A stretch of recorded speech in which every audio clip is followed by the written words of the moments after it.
Call this meeting to order. You guys will rise stand with us for flag salute.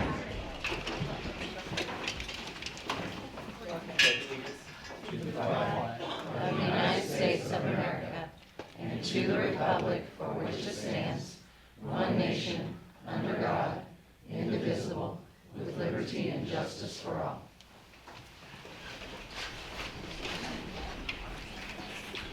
Thank you. Let the record show that all board members are present except Mrs. Romerman. Is there a motion for the adoption of the agenda? So moved. Second. Mr. Nguyen? Yes. Dr. McNeil? Yes. Ms. McAdams? Yes. And the chair votes yes as well. Okay, all of the following consent agenda, all of the following items, those items of routine nature normally approved at board meetings will be approved by one vote unless any board member desires to have a separate vote on any or all of these items. The consent agenda consists of the discussion, consideration, and action on the following items, A through HH. Move for approval. Second. Dr. McNeil? Yes. Mr. Nguyen? Yes. Ms. McAdams? Yes. And chair votes yes as well. Thank you. Information reports, USPA report. Okay. UCTA report. Ms. Gunter?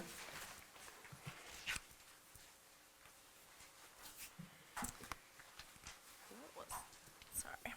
Dr. Federline, members of the board, just wanted to say that we've had a great start to the school year. Also wanted to report that our membership is up, the highest it has been in several years. So we're excited about that, and we look forward to continuing our productive relationship with admin this year. All right, thank you. Hearings and correspondence. Do we have any? No? Okay. Business agenda. A, we have number one, annual report on college remediation rates. Dr. Moore.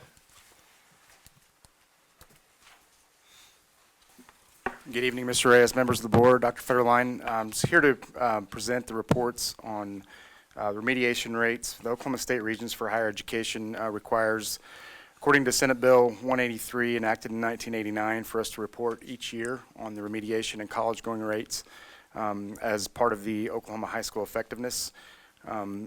So in accordance with that directive, I'm here to report that our college-going rates during the following academic year, so seniors immediately thereafter upon their graduation, 49.8% of our students attended college, those are just the in-state schools. This isn't including national clearinghouse data that might include out-of-state or private universities.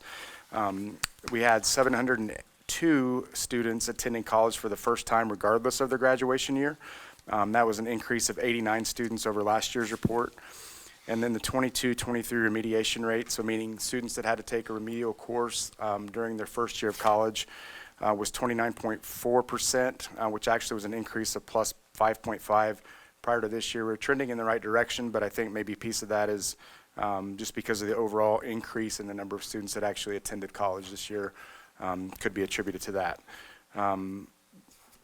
Just to kind of give you some, for comparison's sake, 34.8% is the state average of students that attend college, and so Union's well above the state average.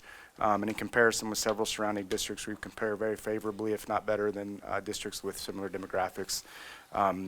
So really about half of our students attending college, with around 30% of them needing remediation.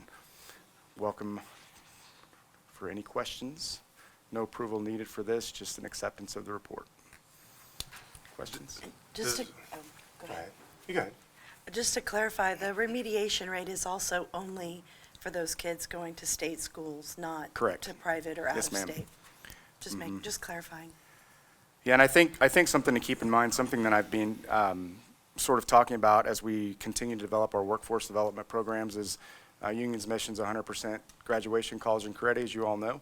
And so having our students prepared for post-secondary life, even those that might not go to college, and giving them the skills, for instance, with our heat and air and our electrical programs, construction, aeronautics, Those things become increasingly important because over half of our kids may not be pursuing a higher education opportunity in this traditional sense. And so making sure that they're ready for some post-secondary opportunities other than that, I think, is some work to be proud of.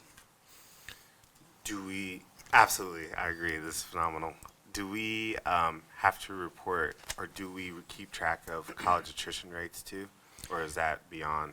That's, so those would be numbers, I think, that would traditionally be kept by the universities themselves. It becomes increasingly difficult to track once they leave us and they're not ours anymore as far as collection of data, but it would be interesting to go back, I think, and maybe collect some voluntary data in a cross sample to try to get an idea of how many students actually complete and graduate and get certifications somewhere in a post-secondary opportunity.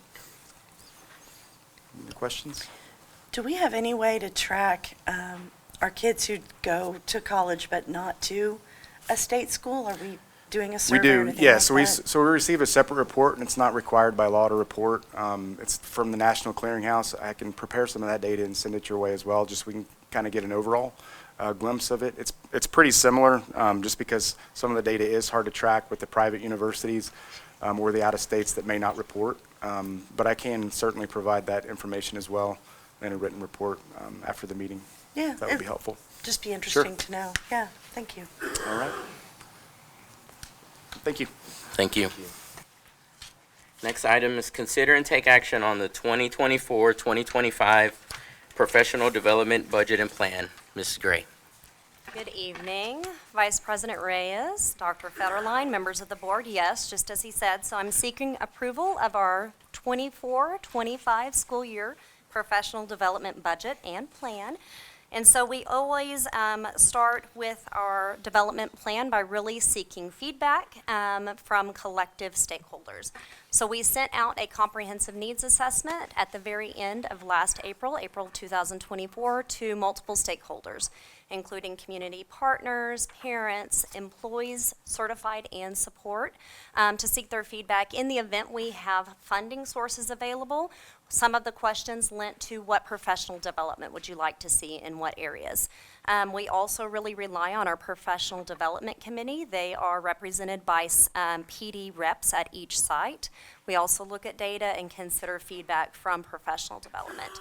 And so tonight I am asking for approval. Our total budget, including state, federal, and other sources of funding, is $717,950.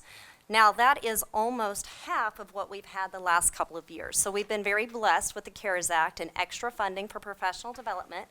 But the goal of any professional learning really is that we're building teacher capacity so that we can carry on a lot of the great initiatives that have already been started in our classrooms and implementation. And so we feel very confident, although we're looking at almost half of the federal funding sources, for example, that we can carry a lot of great work forward this year. If you look at our professional development calendar that you guys approved, so we kicked off with 2 days prior to the first day of school. One of them was actually a solo led by Dr. Federline with the kickoff. And then if you look at the calendar, we've got 5 professional development days. 3 of those are dedicated to what we call district-led professional development, and then 2 of those are site-based professional development. Half of the time is spent in what a workshop or professional development form. The other half is spent with collaboration. So we just started our first one, August 30th. That was district-led professional development, where we do have some choice for content teachers, and then we also have elicit feedback for the respective groups like counselors and nurses and guide their needs to help them as well. Also on the calendar, thank you guys so much for your approval last semester for the early release Fridays. So we have 24 of those on our calendar. We started last Friday, which was really exciting.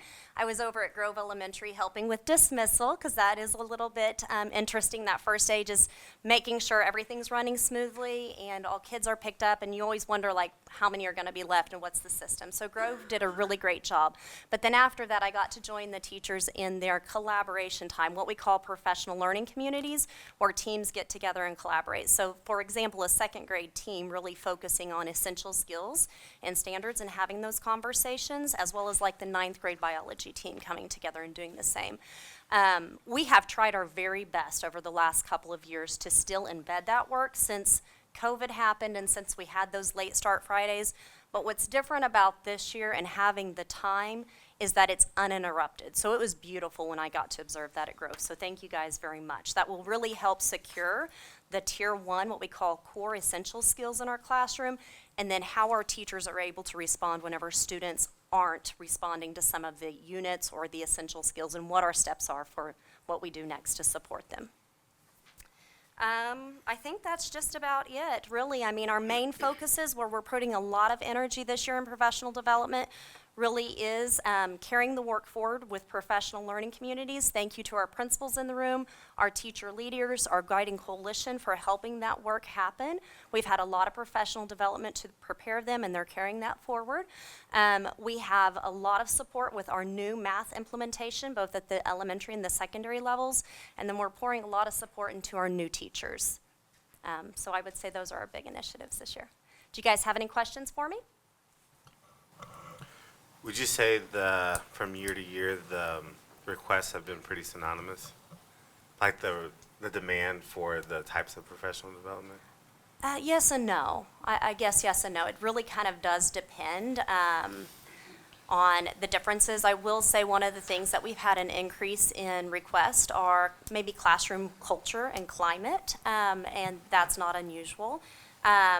Getting deeper with the content, so our math content and the math adoptions that we've had, we have really good curriculum that we have adopted, but you know, some of it is pretty robust, and so getting deeper with that.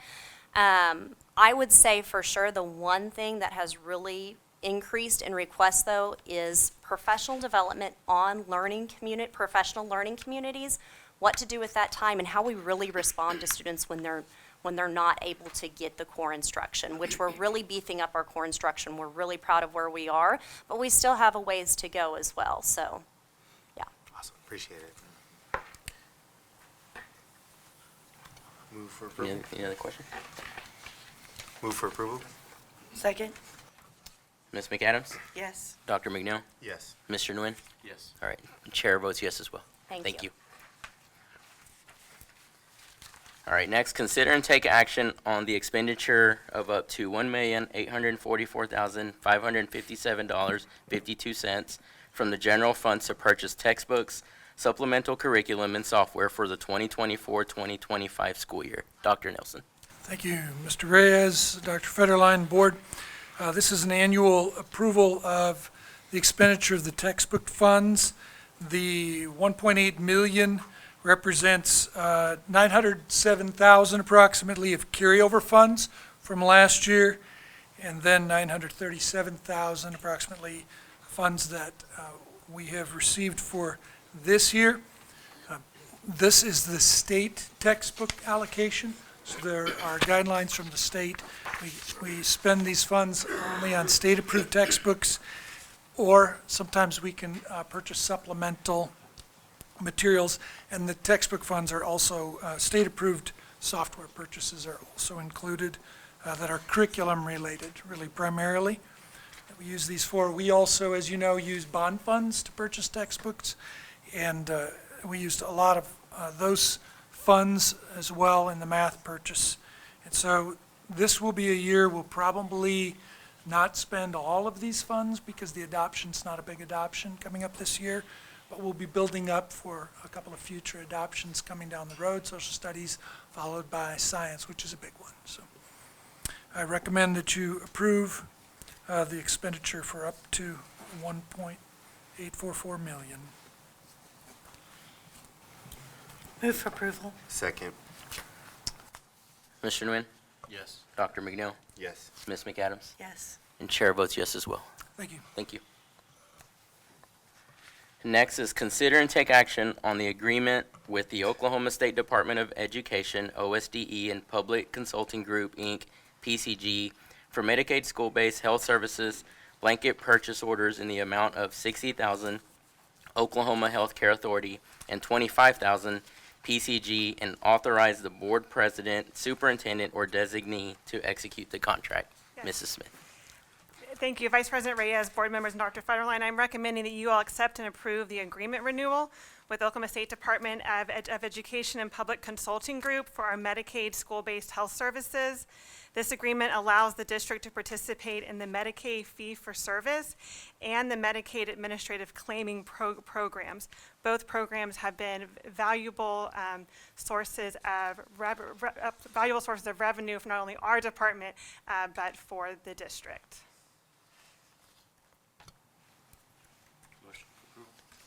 Second. Ms. McAdams? Yes. Dr. McNeil? Yes. Mr. Nguyen? Yes. Chair votes yes as well. Thank you. Thank you. Consider and take action to approve the capacity levels and calculated open transfer capacity amount as recommended. Dr. Nelson. Mr. Reyes, Dr. Federline, Board. I recommend that the Board of Education consider a vote to approve the capacity levels that we presented to you in your packet. The capacity levels themselves are unchanged per grade level as we've had for the past year and a half or so. And then that you would approve the amounts for posting on the district website. So you could see the capacity openings were presented along with that. We have some openings at the elementary level and then particularly a little bit of room in 7th and 8th grades.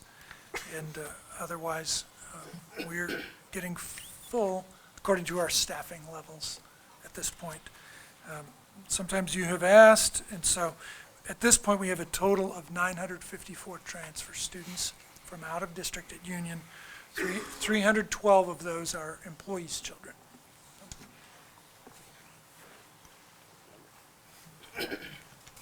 Move for approval. Second. Mr. Nguyen? Yes. Dr. McNeil? Yes. Ms. McAdams? Yes. And chair votes yes as well. Thank you. Thank you. All right, next is consider and take action on the fourth renewal agreement with CARE ATC to provide national shared site clinic services to union PPO employees and authorize the executive director of human resources to execute the agreements and to forward any payments due under the agreements. Mr. Lilligren. Thank you, Mr. Reyes, Dr. Federline, members of the board. This is an annual renewal we're requesting for CARE ATC, which is our near-site clinic through our health plan. It provides a great benefit to our employees who are able to go with no out-of-pocket cost to go see the doctor. They also offer telehealth, and employees can leave with generic medication at no cost to them right out of the clinic. With the multiple sites across town, their wonderful app, they're very easily accessible, and there'll be a big part of our health fair here in October at the UMAC, and doing flu shots and personal health assessments for our employees. So there is a 5% increase, but that's been known when we started this contract what the increases would be year over year, and it is right at that level that they had projected when we signed with them originally. So I'd ask you to approve the contract, and I'll answer any questions if you have any. Move for approval. Second. Dr. McNeil? Yes. Mr. Nguyen? Yes. Ms. McAdams? Yes. And chair votes yes as well. Thank you. Next, consider and take action on the agreement for insurance management services with Rooney Insurance Agency for employee benefit consulting services beginning January 1st, 2025, and authorize the executive director of human resources to execute the agreement and authorize payments pursuant to the agreement. Mr. Lilligren. Thank you, Mr. Reyes. Rooney Insurance, Ms. Sandra Callahan is here with Rooney. They've been our partners for over 15 years and do an amazing job. Their contract is at no increase to us. Additionally, Rooney, if there's ever any funding coming back from a provider that would come back to the district, they make sure that those get credited to our bills, and it lowers their bill to us as a district. So we do see the benefit of that. So I would recommend that we continue having Rooney as our partner. Move for approval. Second. Ms. McAdams? Yes. Dr. McNeil? Yes. Mr. Nguyen? Yes. And chair votes yes as well. Thank you.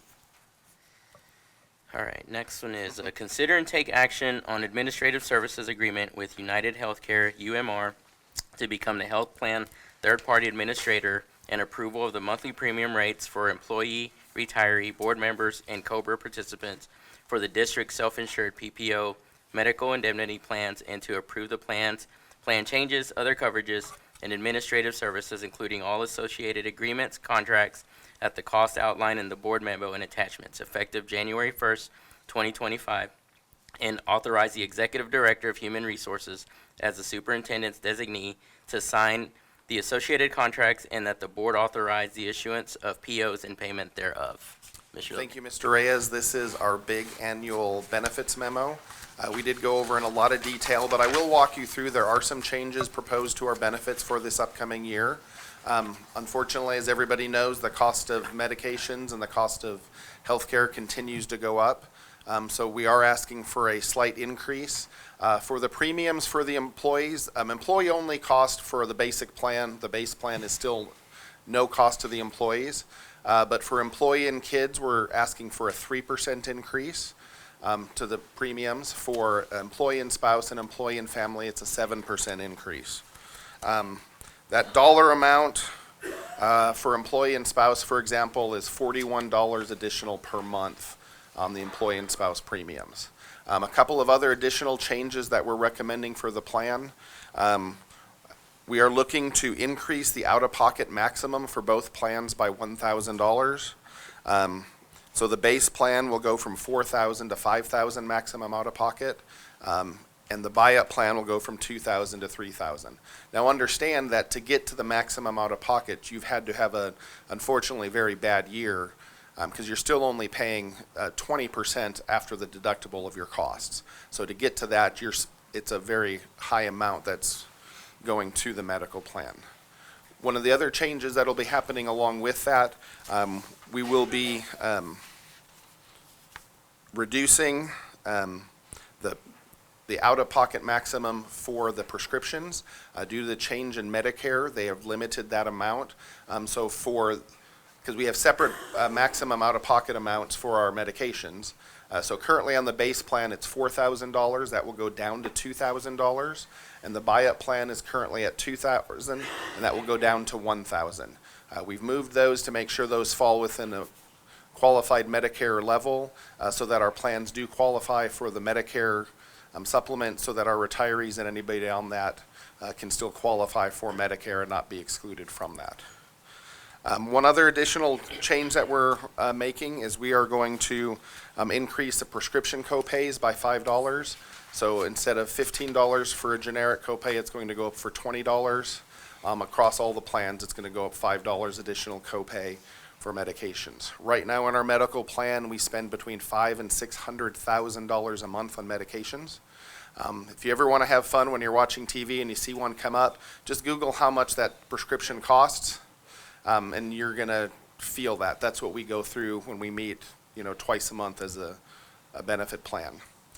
So those are the changes on the medical side. On the dental side, we are also asking for an increase on our dental plan, a 5% increase for the base plan and a 10% for the buy-up. The cost for that is much lower because it's a much lower premium. Of course, employee-only coverage on the base plan is still paid for entirely by the district. But for employee plus one on dental, that's going up $3.42 a month. And for family coverage, it's going up $5.42 a month. So not a large increase there, but it is an increase along the way. We have talked about our new employee assistance program, but that did start here September 1st. And they offer a wide range of things as part of this that we're excited to roll out to our employees as we do our open enrollment for benefits and our health fair, and really let people see the great opportunities. Because with our new provider, they do not set a limit on the number of attendance to the EAP. That's based on the caregiver making that determination with the employee as what the proper number is. So we're very excited to see that, and they've gotten rave reviews around the country for the people who have been using them. So, and I'd be happy to answer any questions. And we also have our amazing benefit person, Brandy White, here to answer all the questions that I don't know the answers to.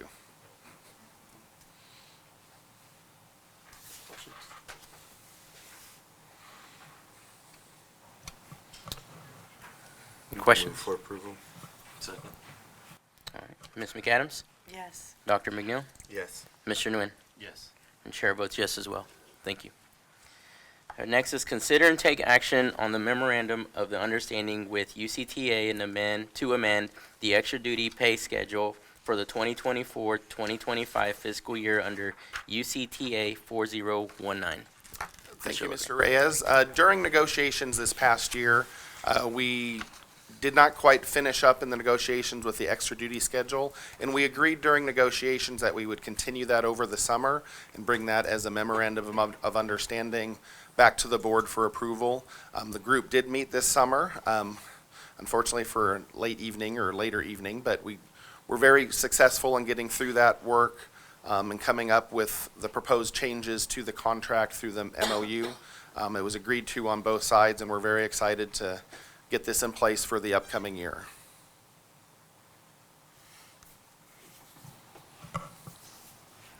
Any questions? Move for approval. Second. All right, Mr. Nguyen, Yes. Dr. McNeil, Yes.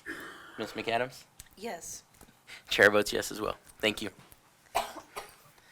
Next is consider and take action on the bid for the AHU air handler unit replacement at the 8th grade center and award the contract to Shoemaker Mechanical in the amount of $312,393 from bond funds.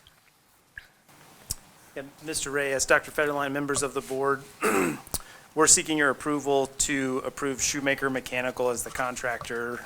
They were the low bid on this project. This originally was a single air handler that we needed to replace back in the winter. Cold, freezing temperatures ruptured one of the coils to the large air handler units above the gym for Gym 1 at the 8th grade center. When our engineers got in there and in anticipation for upgrading equipment in the future, we realized that the new air handler will be in the way of all the other air handlers that need to get replaced in the future. So if we replace it with a new air handler, to get to those, we'd have to disassemble the brand new air handler. So we're going to go ahead and replace all 4 of those air handlers. All of those air handlers are in similar condition. They're very corroded. They are original to the building from 1981. This will also set us in place for a mechanical upgrade for future bond projects as well. And we seek your approval.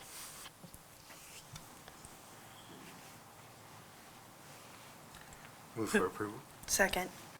Ms. McAdams? Yes. Dr. McNeil? Yes. Mr. Nguyen? Yes. And chair votes yes as well. Thank you.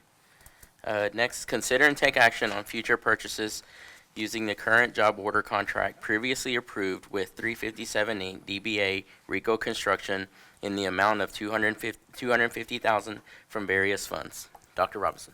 Yeah, if Mr. Bushyhead doesn't mind, I'm already standing here. So this is just an increase in potential future expenditures with our job order contract. As you guys might recall from times in the past, the job order contract is simply a delivery method for us to get small bondable projects done in a quicker manner. We only have to go, because we've previously bid this in the past as an indeterminate amount contract, we can go to this contractor, Rico, anytime we need a quote for small jobs, and we don't have to go through the administrative hassle of getting 3 separate quotes for every single small little job.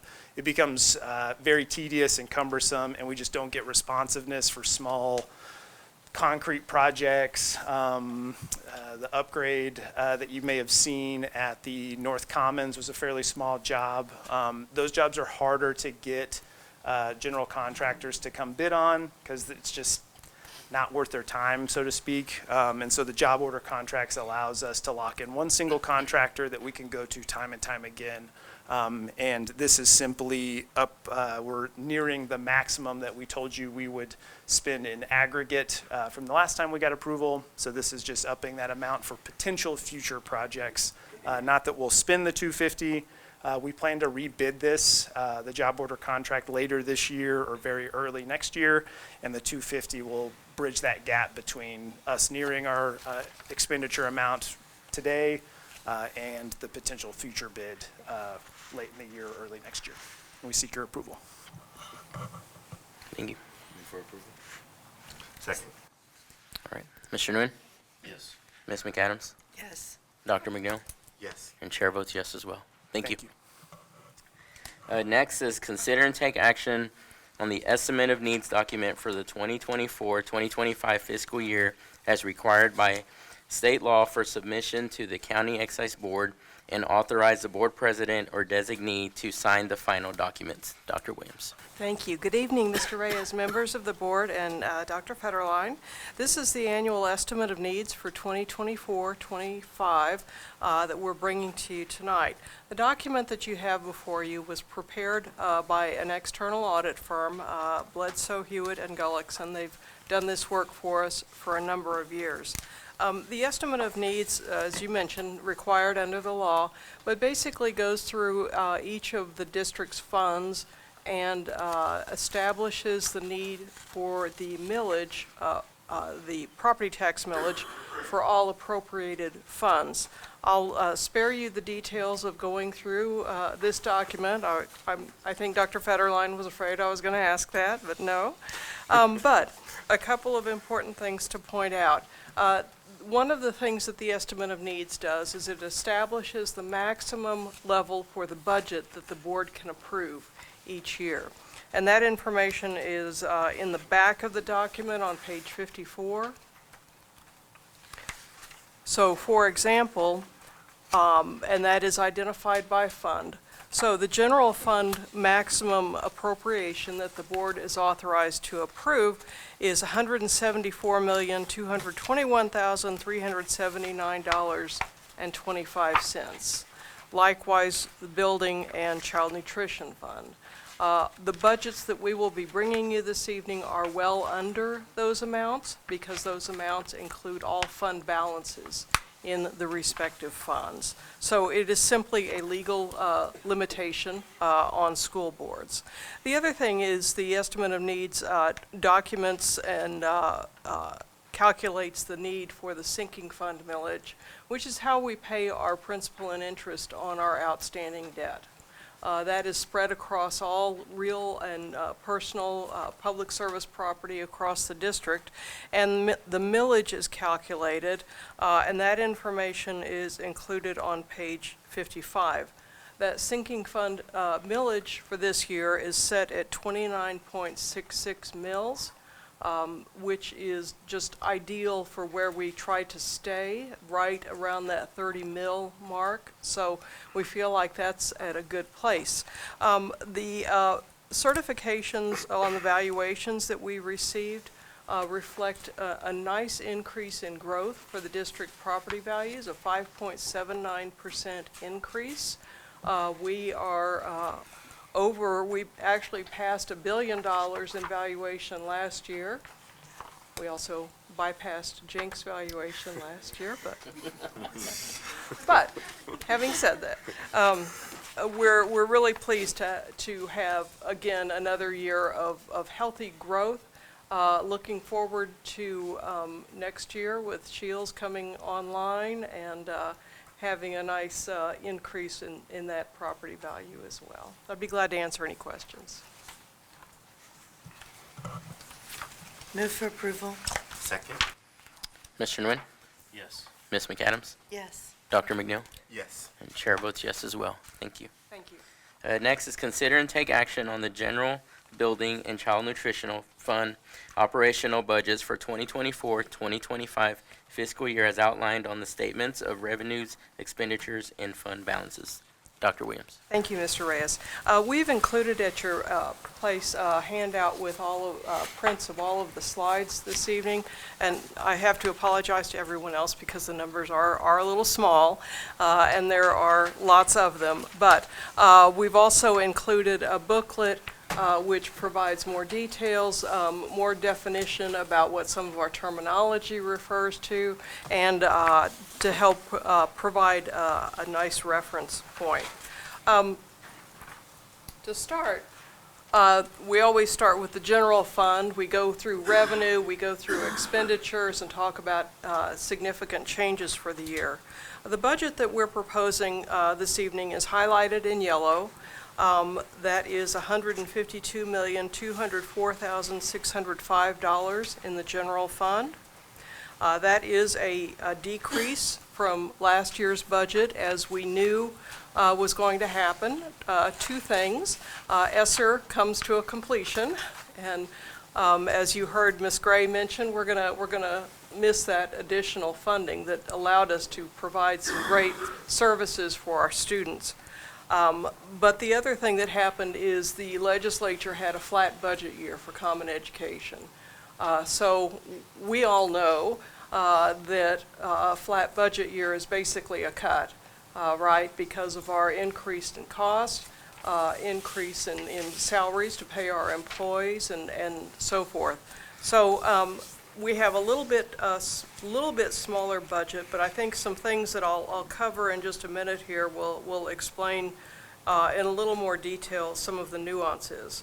Our projected expenditure amount is $152,986,548. Again, we always work to under-project revenue and over-project expenses, so that by the time we get to the end of the year, we have collected more than our budgeted revenue, and our expenditures come in just slightly under. With those two amounts, we would end the year with a $17.9 million fund balance in the general fund. That's about 11.8%. So that's pretty close to where we have been the last couple of years. Looking at the revenue budget, I'll hit on some of the high points and some of the changes. First of all, you'll notice that we had some about a $2.1 million overall change from our preliminary temporary appropriation budget that we set back in June. So that's what we are comparing to here. So these are the things that have changed since June. One of those is of course, our evaluations came in, so we updated that information. Various allocations from the state and from our federal programs also came in. Some of the changes I've highlighted on this slide. Our ad valorem growth generated a little over $1 million in the general fund, which is really great to see, but of course we know that we'll lose that money in state aid at the midterm. We also had a number of increases, $819,301. We had a couple of our grants. The allocations increased over estimates, specifically to our two CAP grants. Our interest earnings are up, and our NEST tuition, since we are adding a classroom to the NEST, we're expecting to see a little more revenue there. As I said, the state aid, we have about a $68,716 decrease. We also built in, if you'll notice on the prior slide, a $1 million decrease in state aid at midterm. What happened this year, not only was the overall appropriation flat, but since district chargeables went up, state aid went down. And so, not knowing what's going to happen with our enrollment, that's always the $1 million question. We try to build in a contingency just in case we have a loss there, and we have to address that through the budget. Some of our other state sources went up. Our FBA allocation went up slightly. Those rates went up a small amount. Maternity leave, which has been a very hot subject, you've read about in the news lately. Since we are filing those claims this year we hope to have both this year's revenue and last year's maternity leave revenue. We hope. And then, of course, the loss in the federal sources from our June estimates reflect a more accurate or more current estimates there. Basically, in looking at the kind of the slice of the pie here, the budget looks a little more typical, I guess, from what we've had the last couple of years with the ESSER funds. So our federal sources are back down under about 10%, which is kind of a more typical year for us. The state sources of revenue, the biggest, of course, being state aid, they're in red. combined with the blue highlighted state sources, that combines to over 55% of our general fund budget. So we're heavily reliant, as schools are in Oklahoma, on the state of Oklahoma. Ad valorem is about 24.5%, and other local sources you see there in yellow as well. When we look at, this chart shows the types of revenue, and it shows the trends over the last few years. You can see the first set of bars is state aid being the largest source of revenue for us. Well, you can see that back in 23-24, we had a large increase in state aid. That was the teacher salary increase, the last teacher salary increase. So, you know, you see a big increase last year there, not so much this year. We continue to see steady growth in our ad valorem revenue, as well as our other state sources. So this gives us kind of a picture of, over the last few years, what happens with those major revenue sources. This is a sheet that we use. It's simply provided for information. We track our state aid allocations. This is a great internal tool for us because for the current year, every time we get an adjustment on the allocation, we identify what the cause of the adjustment was. So maybe it is a decrease in the factors, like we saw at the start of the year. We also have our ADM, our average daily membership, and our weighted ADM, which is what our state aid is calculated on. So this time of year especially, those ADM numbers get really important, and we pay a lot of attention to those. So we can see over time how those numbers have moved around and how they've changed. Any questions before I move on?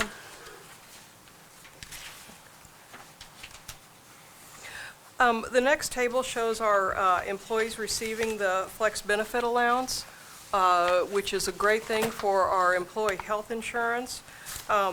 We don't have 24-25 numbers, but our last audit at the end of last year, we had 1,740 employees receiving the flex benefit amount, and 247 employees waived it. So for those employees waiving it, they receive a smaller amount, but sometimes if an employee has insurance through, say, a spouse's employer, they'll take that waiver amount. Okay, on to expenditures. So the next couple of slides show what we call expenditures by function. And that refers to the purpose of the expense. And so those are identified by categories such as instruction and student support and so forth. For anyone who is ever curious about those classifications, there's a full description of all of those on page 20 of the budget book. I even have to refer back to that myself because sometimes it's a little challenging to keep them all straight. Overall, on the expenditure side of the budget, we have accounted for an overall salary increase of 2.4%. That was our average teacher salary increase, our negotiated support employee increase, and our administrative salary increase this year. Along with that, we were able to add 19 full-time positions. I'll cover those more in a second, but in a nutshell, that's kind of what is reflected in the general fund. Those 19 positions are primarily teachers, and those 6 positions were in the areas of EL, special ed. Our newcomer class, we had an ABE teacher that needed to be added, and of course we had a teacher leader specialist with Rebecca Peterson coming back to the district. Classroom aides, those were in, two of those were in special ed, and the other three were with the Nest. So sometimes some of these positions may be paid for by grants or by something like the Nest, where we take in revenue to offset the cost, but we still have to add positions to provide the services. The other 8 positions that we added this year, we added 2 positions in transportation, 1 security officer at the high school, 2 positions in EDP, and 3 at the Nest. We do hope to increase our capacity with EDP, and so we had the need to add a number of positions there. So looking at the general fund, how we spend the budget by function, of course the biggest category is instruction, a little under 54%. The state, and of course the way all these expenses are classified is dictated by the state cost accounting system, right? So about 54% of our budget in the general fund is in the classroom. When we talk about instructional expenditures, it is teachers, it is textbooks, it is classroom aides. It's not a principal, it's not a building secretary, it is what happens in the classroom and the purchases that we make to support that. So about 54% goes to instruction. Student support services in red includes items like counselors, nurses, psychologists, speech pathologists. So again, not in the classroom, but they support our students in our school buildings. Likewise, instructional support is in the area of professional development, curriculum development, and media services. So those are the largest categories. We always have questions about general administration. Well, that includes things like the superintendents, the associate superintendent's offices, Board of Education, and grants administration. The actual school administration there, which is in dark blue, is our principals, our athletic directors, our fine arts directors, our principal secretaries. So the things that are needed to make the administration of the school building work. Business and technology is self-explanatory. Operations and maintenance, another big piece of our budget, about 8.5%. It's exactly what it sounds like, grounds, buildings, and maintenance. Student transportation is self-explanatory. And then non-instructional services includes things like EDP, our CAP 3-year-old programs, the Nest, and our indirect cost.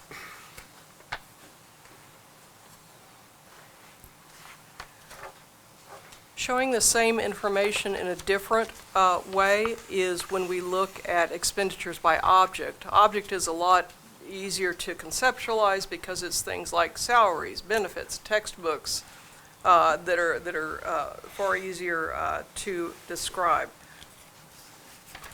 The thing I would point out on the general fund, as you would expect, salaries are the large green part and benefits are the red piece. So between those 2 items represents just under 90% of the general fund budget. And that's a very typical ratio for schools in Oklahoma. It's unfortunate because it doesn't leave us a lot else to work with, as you know.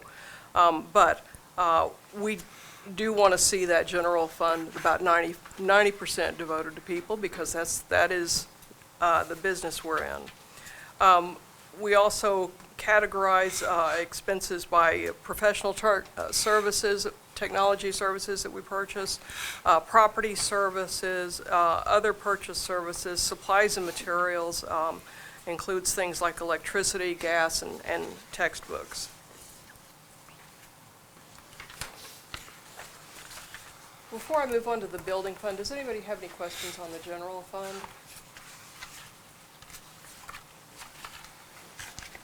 Okay, the building fund is much smaller and easier to explain. The building fund is funded through ad valorem property taxes. Part of our levy, millage levy, goes to the building fund. We also have interest earnings in the building fund. We also have, starting last year, Redbud funding from the state of Oklahoma. Redbud funds are a grant that we receive to allow us to purchase things that are all allowable under the law through the building fund. So this will enable us to take some pressure off the general fund, and really this is kind of what getting us through this year with being able to give people a small, modest salary increase is we're going to be able to take some expenses from the general fund, move them to those building fund dollars with the Redbud funding. So you'll see that the building fund is quite a bit larger than it has been in past years, and that is the reason why. So from what I understand, that Redbud funding is intended to be permanent, and we can continue to use that money to pay for things like utilities, property insurance, and things of that nature. Primarily, the building fund is used for salaries and benefits. It is our security officers, our grounds employees, and a number of specific employee positions that we're able, under the law, to pay for with building fund dollars. So you see those reflected there. Our child nutrition fund, we're recommending a revenue budget of $12,270,822, an expenditure budget that is considerably larger, $15,718,993. We always propose an expenditure budget that is higher than revenue for child nutrition for a couple of reasons. Number one, over the years we have through really great management of the child nutrition program, we have accrued a fund balance over the years, and we are able this year to begin to spend that down. So the other thing we do is we build that expenditure budget large enough so that we can encumber our child nutrition commodities at the end of the year, and that if we incur unexpected increases in food costs, that we have sufficient budget available to continue buying food for our kids. Child nutrition has become more and more a federal program than it was in years past. So with that, there are some limitations that we have to adhere to, but primarily the child nutrition program is not only is it self-sustaining, which is a really terrific thing for our district, but it is about half employee cost, about half food cost. In addition to food cost, you have supplies, materials, things of that nature. So that's a pretty standard relationship that you normally see in child nutrition funds. With that, I'd like to say thank you not only to the board, but to my team who worked on the budget. Jessica Wright is here, Director of Budget and Financial Reporting. Sarah LaRue and Valerie Bobrink did a great job putting the budget together for us this year. Be glad to answer your questions. Dr. Williams, I'd like to commend your team as well. I know this brief presentation represents hundreds of hours of work by your team, and there's a great many financial and legal intricacies involved in this, and we all appreciate the effort that goes into maximizing our resources for our students. So thank you. Thank you. Any questions? So take action. Move for approval. Ms. McAdams? Yes. Mr. Nguyen? Yes. Dr. McNeil? Yes. And chair votes yes as well. Thank you. Thank you. All right, next, new business, opportunity for comments from audience and board members. Okay. Executive session, so motion and vote pursuant to Oklahoma Statute Title 25307B11 to go into executive session and discuss terrorism and safety issues. Move for approval. Spicy. Second. Mr. Nguyen? Yes. Dr. McNeil? Yes. Ms. McAdams? Yes. The chair votes yes as well. We are now in executive session.